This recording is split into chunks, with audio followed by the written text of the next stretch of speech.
ఎవరు ఎవరికి తోడవుతారో, ఎప్పుడెందుకు విడిపోతారో,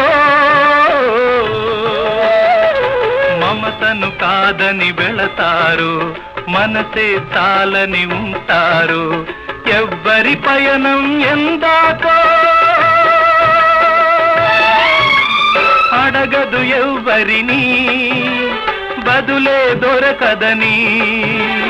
అడగదు ఎవ్వరిని, బదులే దొరకదని.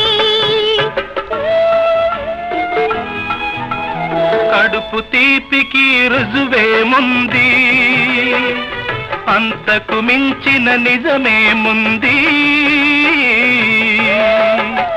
కాయే చెట్టుకు బరువైతే చెట్టును భూమి మోస్తుందా? ఇప్పుడు తప్పును తెలుసుకొని